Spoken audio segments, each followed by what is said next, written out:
your head up, right with me, let's go. Keep your ears up and listen to me, let's go. Keep your head up, right with me, let's go. Keep your ears up, Who's listen down to me, with let's go. Keep your head TTP? Who's down with TTP?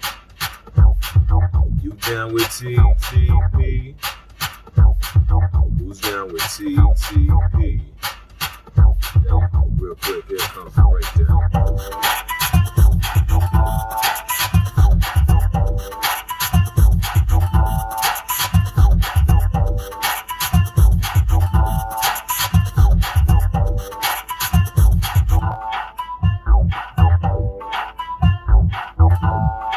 Yo, what up, what up, what up? If you see my face, then you already know what time it is. It's TTP, also known as Trust the Plus. And as always, the person who stands before you, if you do not know by now, I will gladly say it, is the MICCASTERJ. That's me, the Mike Caster. All right? And welcome to episode 3 of Trust the Plus, a society of anxiety. All right. So, obviously, can't tell by the title. We're gonna go into anxiety, y'all. We're gonna talk about a very huge dilemma that definitely takes over a lot of people. Forgive me, I know it's just a little bit, but takes over a lot of people. And that's definitely anxiety. It's right up there. It's right up there, right behind stress. All right. It's actually sometimes even in simpatico with it. So we're gonna dive into this. So first, as always, before we turn around and get into any of this stuff, we got to turn around and talk about the definition. All right. So for you guys, I have it right here. Anxiety is known as a feeling of worry, nervousness, or unease, typically about an imminent event or something with an uncertain outcome. Again, why is it important to know the definition? Because sometimes we'll call something something and it's not exactly what that is. Also, through the definition, we can begin to understand these words a little bit better when we know exactly what that is. So let's just take a few seconds to turn around and just really get into that for a second. So again, a feeling of worry, nervousness, or unease, typically about an imminent event or something with an uncertain outcome.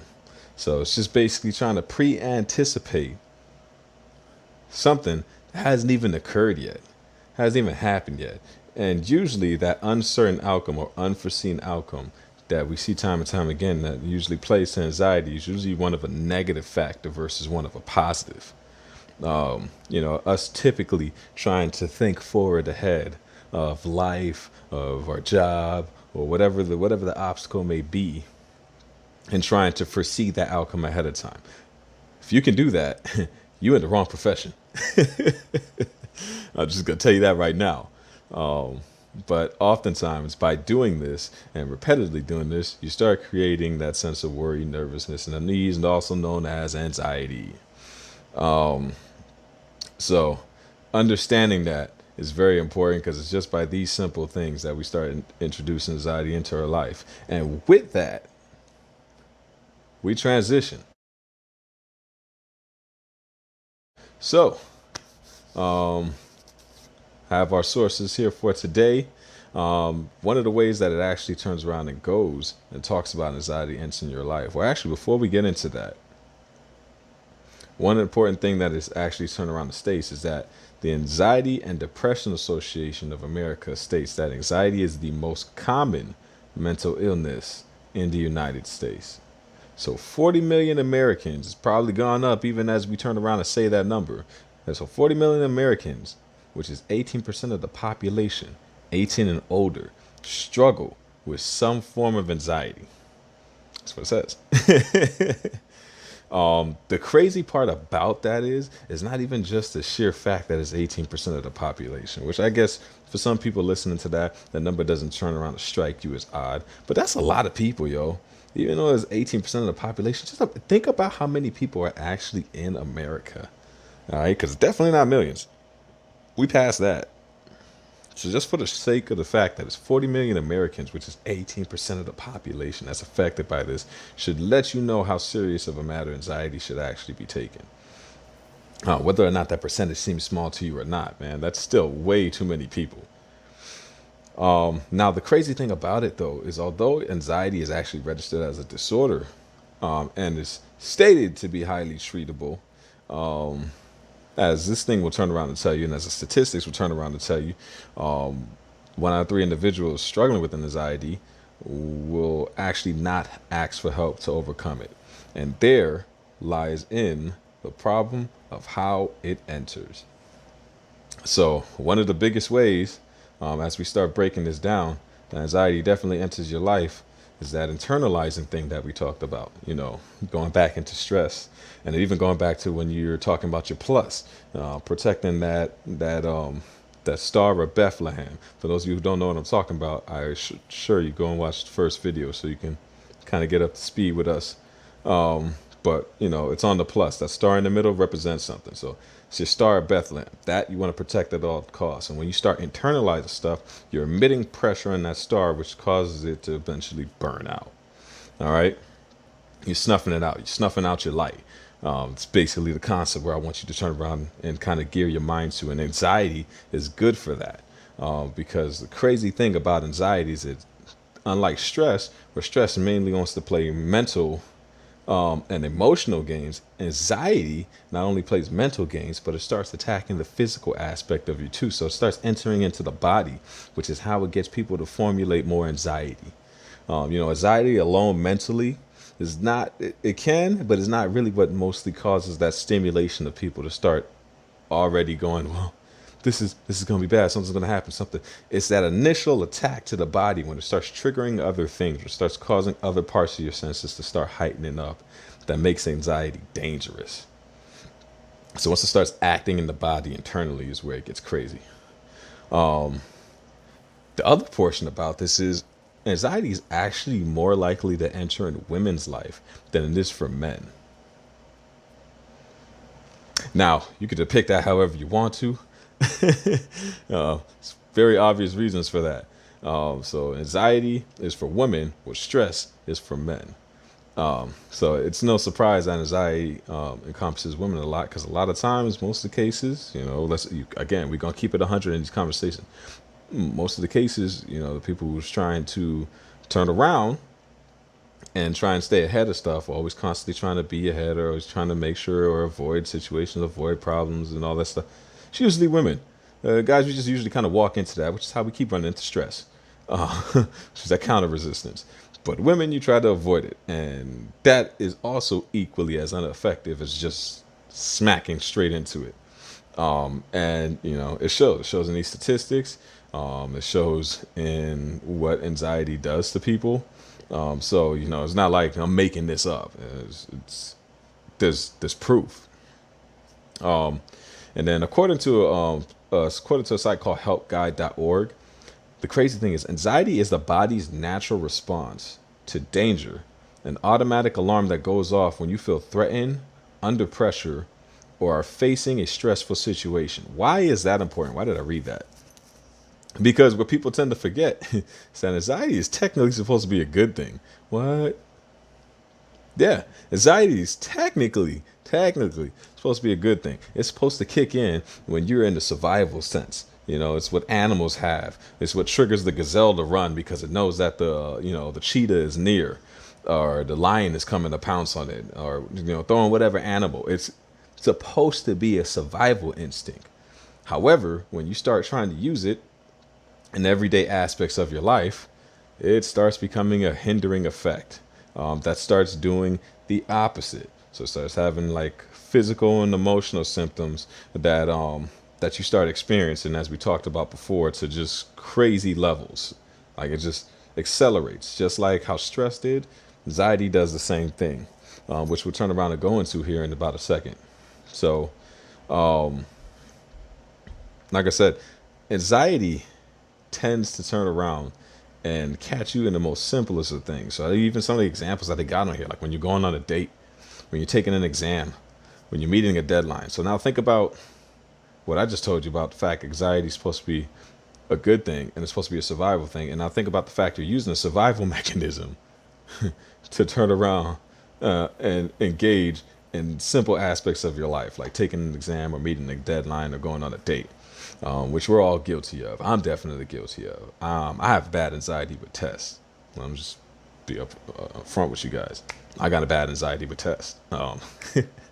When tests come up, I already anticipate the failure aspect of it versus just, if I just do this, I prepared and everything like that, and I'll be good to go. It's just my mind initially goes to, what if I fail? So it's crazy how we take that survival mechanism and we start applying it to simple things that it has no business being in, which starts leading to other types and other forms of anxiety that I'm not going to turn around and press too much on, but I just want you to turn around and understand. So you got general anxiety, which is what most people are usually about. So that's a feeling of anxiousness most of the time. Like it says, many without knowing the root cause. So a lot of people tend to feel it without really understanding how it entered in the first place. And then it gives you more of those physical and emotional symptoms. Then it starts getting into parts where it starts attacking the body. So you got like panic disorder, which is that cycle of always feeling like you're going to have a panic attack. So people who usually hyperventilate when they're caught in too much of a stressful situation, because again, anxiety and stress tend to go hand in hand. You got those, you ever seen that paper bag scenario? That's bad anxiety. So now it's become a body threat level. So, as far as your BIMs, it started with the M portion of your BIMs, which is the mind, and now it crossed over to the body. And once again, if you're trying to figure out what BIMs is, look at the first video. No, it's not me trying to push you and plug. It's just so you can know where we're at. I could explain it here, but you still have to watch the first video, which is on my YouTube channel. But anyway, but yeah. So yeah, going into it, which causes you to turn around and have panic attacks. It's even something as crazy as agoraphobia, which is fear of public places and being somewhere that you can't escape. That introvertedness, that dangerous introvertedness that we talked about. Not the good kind, the one where you just like to snuggle up and just kind of watch a good movie and be in your house, and just the bad kind where you're just literally just avoiding everyone to avoid them. Then you got stuff like obsessive compulsive disorder, which I will read this part because this is everyone's favorite word, OCD, and yet a lot of people, when they're using this terminology, are using it wrong. So OCD actually involves intrusive thoughts and patterns that the person feels unable to stop.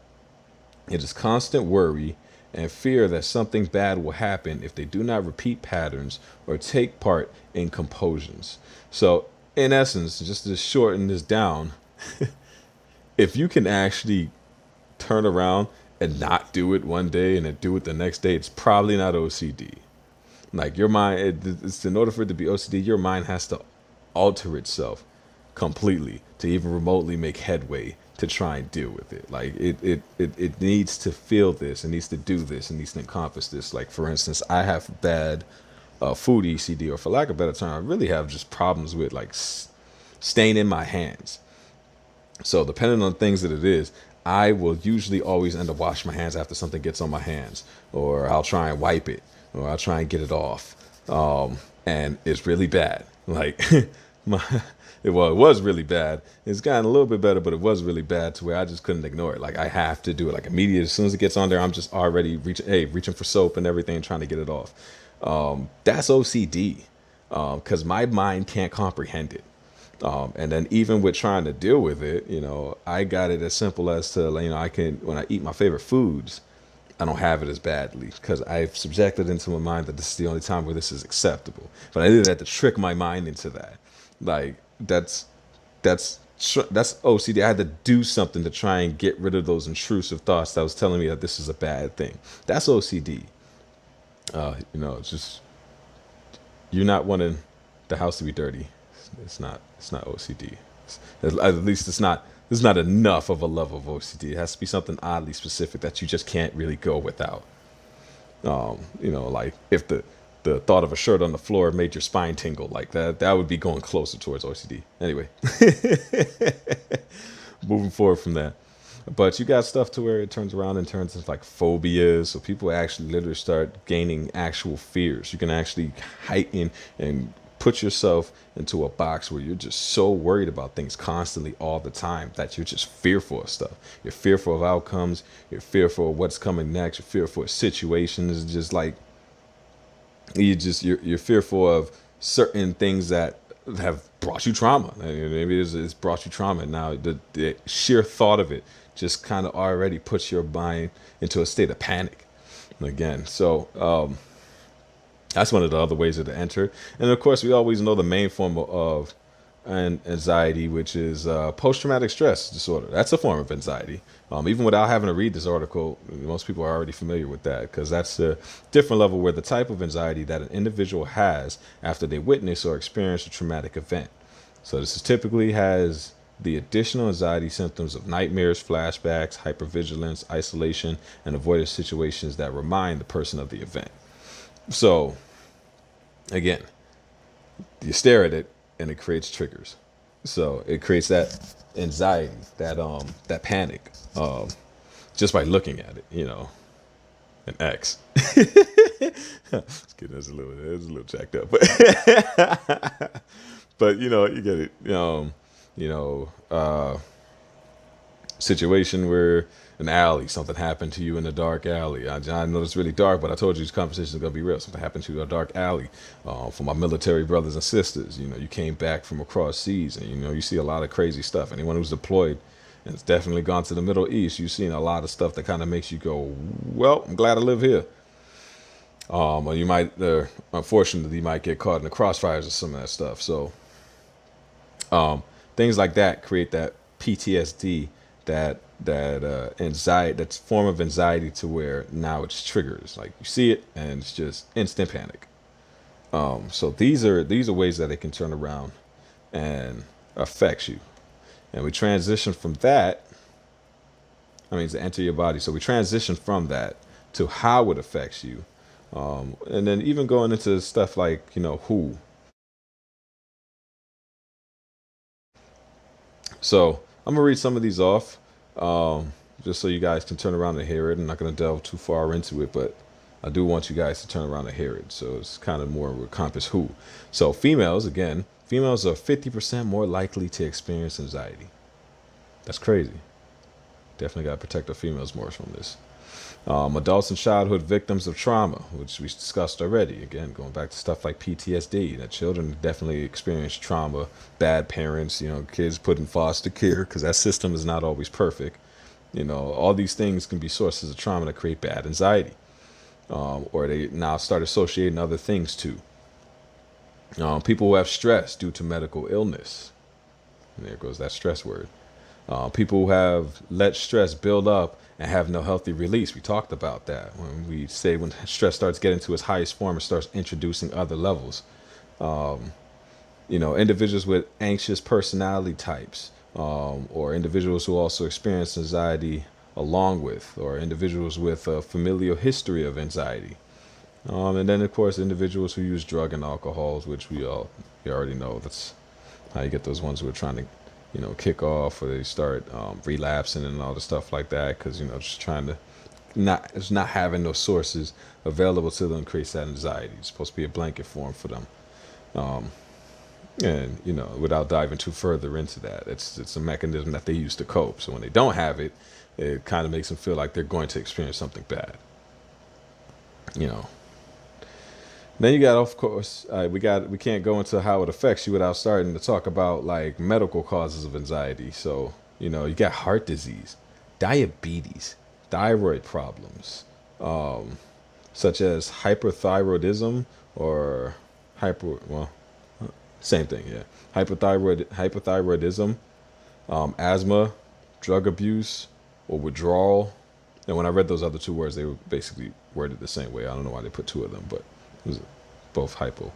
Drug abuse or withdrawal from alcohol, irritable bowel syndrome, rare tumors that produce certain fight or flight hormones, and then premenstrual syndrome.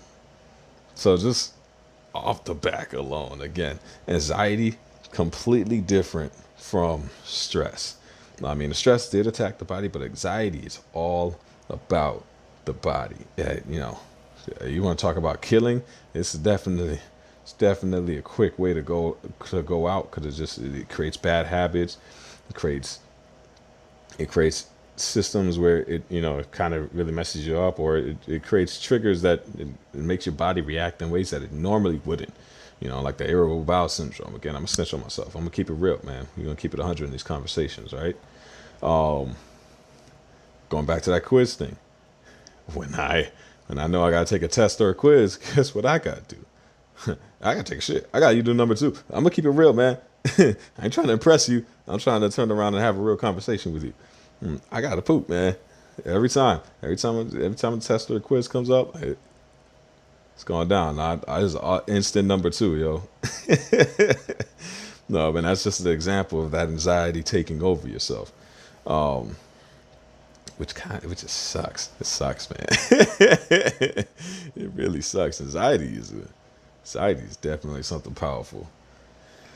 And then of course, when we turn around and break it down into real essence and real ways that it can really turn around and affect you,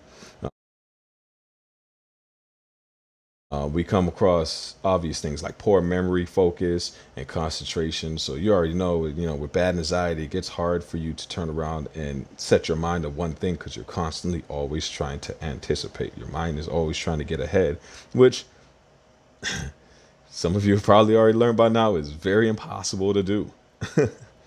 So, you struggle to call information on the spot like you normally would. You can't concentrate on particular tasks. Just easily distracted. You're on edge. Stuff like they're saying right here. You also get tension, irritability, and worry. So this is when, you start getting those aches and those pains. So you just like literally kind of like just, you put yourself into such a state of panic. It's uncomfortable. There's no other way to really say it. You worry often and you struggle to turn the intrusive and negative thoughts off. So, with all that tension, you're just constantly in this state of just negativity. And that's an unhealthy place to be. A feeling of loss of control and nervousness. Again, nervousness is going to come up a lot because that coincides with anxiety. Nervousness and fear. Two things that coincide with anxiety, because that's what anxiety uses as tools. That's how it really enters. Once it gets you nervous about stuff and it help you isolate that nervousness, it starts getting you to fear it. Once it gets you to fear it, that's how it starts turning around and toxically going through your system and really breaking you down. So, feel the loss of control and nervousness. You feel as if you have no control of your life, that something, something's going to happen, whether it's at a social event or work, or you may even struggle to relax or sleep at night, insomnia, which is actually one of the ones that's also on here. That moment where you can't really sleep because you're too busy constantly thinking about these things. And then you got rapid heartbeat, trouble breathing, and dizziness, because as always, all these different emotional and mental triggers are always meant to kind of spike your blood pressure, just trying to put you into that cardiac arrest that we talked about. It's just that unhealthy state where your body is literally killing itself. Because you're just anxious all the time. You're just you're too busy trying to anticipate all these things on a constant basis, and it's just doing you no good. No good.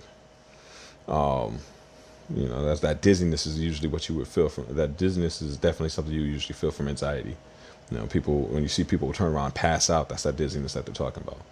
Sweating, obvious reasons. You can insert that into anything. You get this much stress and impact on the body is going to result to sweating. Shaking hands and body. So when you see people twitching and the crazy nervousness, or you start kind of fidgeting and stuff like that uncontrollably, that's a sign of anxiety. That's definitely a symptom. And again, with that, you start getting those tremors. You have trouble making yourself sit still because you can't stop it. So this is due to increased adrenaline. So remember when we told you that it's supposed to be a survival mechanism. So picture your body just randomly going into that survival state and just using a boost of adrenaline out of nowhere, and you have nowhere to go with this. That is a very uncomfortable feeling.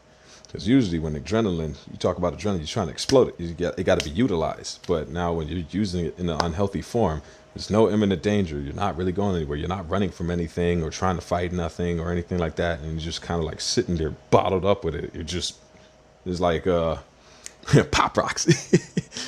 Pop rocks. People did the soda challenge. You saw they going, and people did it. It's like popping all in your mouth. That was a terrible challenge. I thought these challenges were dumb that they do now. That was a terrible challenge. Very sorry if you did that challenge. Your mouth probably was in pain. But when you did the challenge and it starts popping up inside your mouth. Not that I would know. That'll be an example of that. So your adrenaline has nowhere to go. Then you got increased fatigue, which is associated with sleep issues. So again, talking about that insomnia that we turned around and already talked about. So you can't sleep. Your mind just doesn't turn off. It's just always in that state of something's going to happen. I got to turn around and be ahead of this. I'm fearing this. The worst is about to come. Like always that. Oh, which is actually the next one.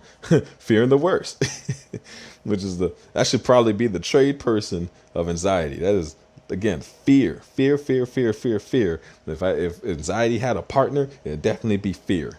Because that's the whole point. Once it gets that fear locked in, because the nervousness can turn around and do stuff and start triggering things. But once it gets that fear locked in and it has you isolated on it through that fear, ooh, that's when it gets you, man. Because it's an overall, like, listen to how it describes it, an overall impending sense of doom that something will go wrong. It is also catastrophic. Like, look at the words. Look at the words they're using. And you fear the worst possible case scenario. Like,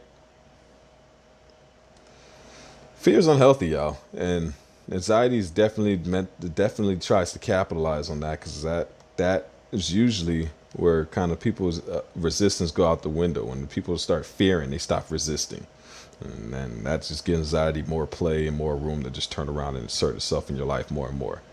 Again, more about restlessness.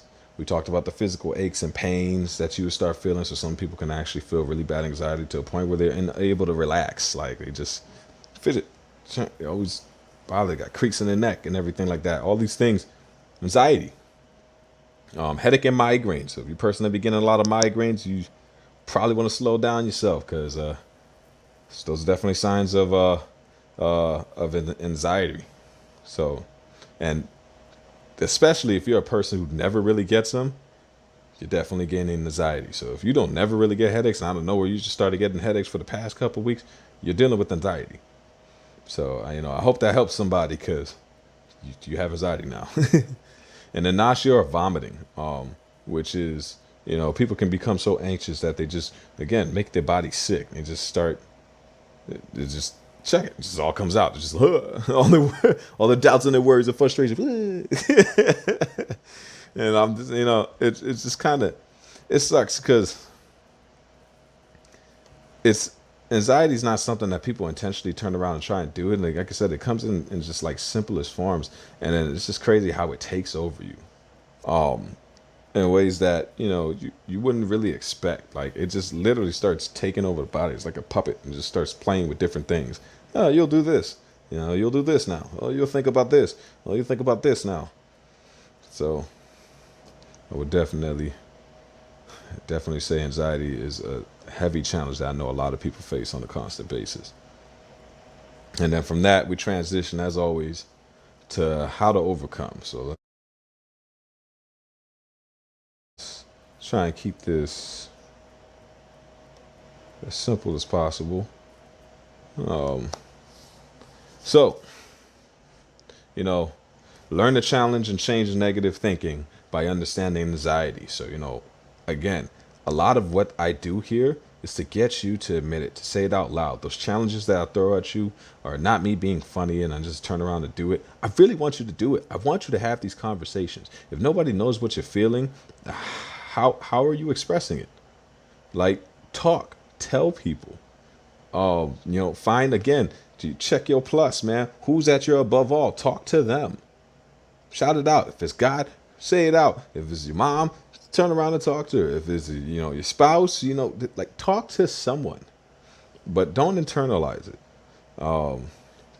So definitely, or even write it down. Just express it out loud. When you're real about it and you're open about it, you see it usually turn around and makes you feel better a lot, versus internalizing it.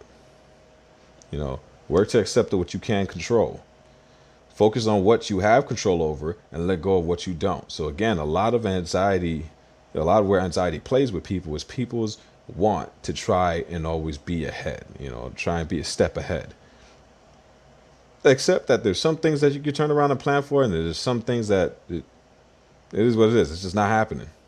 I would, I know it's easier said than done, but I would get into the habit of accepting what you can't control. Focus on the present, not the future. So to most people, I would say, nothing stops your tomorrow from becoming your today except your yesterday. And I say that to just say that the more you can focus on the present, the less you'll be bothered by the past, and the more you can shape your tomorrow.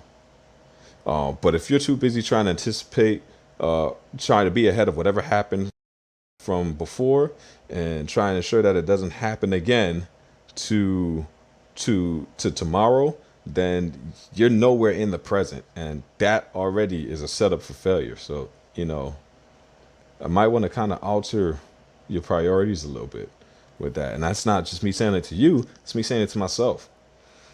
Learn relaxation techniques such as deep breathing, progressive muscle relaxation, meditation, which is going to come out a lot from Christian folks, prayer.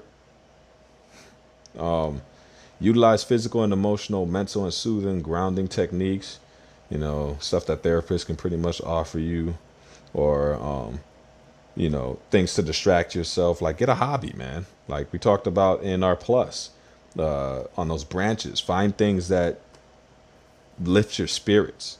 All right. I told you these things are going to always correlate. That plus is not a joke. I didn't make that to just be funny and create a thing. It's a real thing. It's a guidance. It's a principle.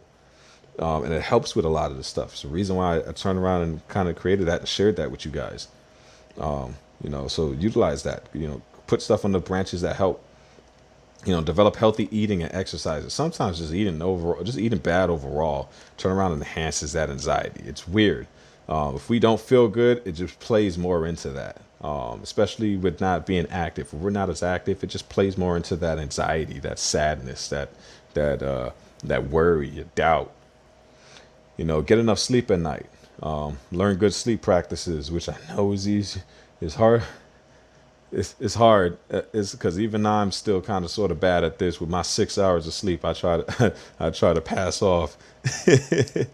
But try and anticipate yourself. So a lot of times I do try and get myself ahead of time. So I usually try and enact a lot of things I usually try to do late night. I try to do it earlier. So if I do it earlier, I won't feel like I need to do it later at night or think about it later at night. And I try to give myself a shut off point, like it's a cut off time. Like, hey, at this point, boom, I'm off. I'm done. That's usually how you can kind of get ahead of those effective sleep habits. Turn off the TV, put down the phone. These are things I'm also trying to turn around and do. So you guys are not alone. I don't know why this has to be said, but don't have caffeine at 2 p.m. No one's doing that, but reduce the use of alcohol, nicotine, and caffeine. Again, this is not a shaming channel, so you know who you are. You might want to kick down on that stuff a little bit, and again, we're gonna keep it 100 here, but we're gonna do it in not a way where it just feels like we're shaming people. I don't want you to feel shame, but I do want you to be real with yourself. You might gotta cut down. Work with therapists to practice CBT, which is cognitive behavioral therapy. So, looking at connections between your thoughts, feelings, and behaviors, to trying to expose where that anxiety seeped in, where it's coming from, and then facing that head on. Investigate the themes and roots of your anxiety, which again goes back into that therapy. So identifying it and finding the triggers and being open and honest about it, speaking about it, and telling people about it is a key way to beat anxiety. And a lot of these mental triggers are going to work the same way. A lot of these emotional and mental triggers are going to work the same way. The more you speak about it, the more relief you gain from it, especially if you're speaking to someone about it. When you internalize it is when these things have you. It's like it is when they take over you. It's almost a possession tactic. So you got to expel these things out. Don't let it take over that, a star of Bethlehem. Protect your star. Check with your doctor about potential use of proven supplements for overcoming anxiety. Definitely turn around and also make sure you read them drug side effects and everything like that. So be careful on that one. Socialize, go out, stay active. Again, I told you, anxiety wants you to turn around and internalize this and create that bad case of introvertedness. So don't let it do that, yo. Like, try and stay a step ahead of that. And of course, develop organizational and time management systems. Manage what you can manage and be okay with that. I know it's going to take some time for people to turn around and get into, but the more you do that, because it's something I had to also turn around and learn, and still learning, because every time we're not perfect. Every now and again, we're going to slip, but I definitely do it more consistently. Manage what you can manage instead of just sitting here and always worrying about the stuff that's going to be constant. It's going to be a thing. It's going to always be a thing. I'm going to be open about myself, with financial issues. Financial issues is going to come. But if I can at least manage right now, make sure I got what I need for what I need right now, versus trying to be like, well, I got to turn around and get it from here. I got to turn around and get it from here. Oh, it's going to turn around and check. No. One day at a time. Focus on your present, which can turn around and be more impactful to your tomorrow. I don't know any other way to turn around and tell you that. Focus on your present so you can impact your tomorrow. Anxiety wants you to turn around and try and pre-anticipate, because that's how it gets you. Once that nervousness and once that fear wants you to always be kind of in the state of panic, of unsureness, of uncertainty, and don't give it that. Don't give it that control. All right. So stay in the realms what you can. There's gray areas for people in the workforce. There's gray areas. Stay out of just it's gray areas. Work in those gray areas. You know what I'm saying? Like don't go out of the bubble. Stay in those gray areas. And then of course, as always, can't let this video go without what the word says. So our scripture for today is going to be from 2 Timothy chapter 1 verse 7. And that is, for God gave us a spirit not of fear, but of power and love and self-control. And all that goes into completely in short sentences. That's how amazing the Bible is. That's right. Plug in the Bible. In short sentence, it literally says everything that we just turned around and said. God gave you power. Use that power to turn around and overcome the things you can control. God gave you that love. Use that love. Self-love. You're not even necessarily just talking about people around you. Self-love. Just loving yourself enough and understanding what your capabilities of and what you can do, and being okay with that is a surefire way to turn around and avoid anxiety, because anxiety always wants to feel like you're missing something, or you're lacking something, or you're not doing enough. And it's gonna turn around and then bite, and it's gonna bite you. No, man. Stay in that gray area. Again, just stay in that gray area. And then self-control. That one I know is gonna be really hard, because anxiety is all about making you lose that power, relinquishing that control. We talked about it. We talked about how it starts taking over the body, how it just starts affecting little aspects to the point where it has complete control over you. Take that control back, with that time management, doing more effective things for your mind, doing more things that are more distracting. Stop trying to turn around and be ahead of things that you already know is going to always be an issue. It's always going to be a thing. If it was a thing the last year, it's going to be a thing this year. That's not to say you won't get out of it. I'm just saying, if it's the heavier situations, you usually take more time to turn around and break down. So if you're already aware of that, why are you stressing? You know what I'm saying? It's just food for thought. So that's what I got for you guys on anxiety. Our sources come from www.betterhelp.com, which is the advice part about anxiety. So I'll leave that inside the YouTube comments for anybody who wants to turn around and kind of check that out and seek out more about it. But yeah, man, I just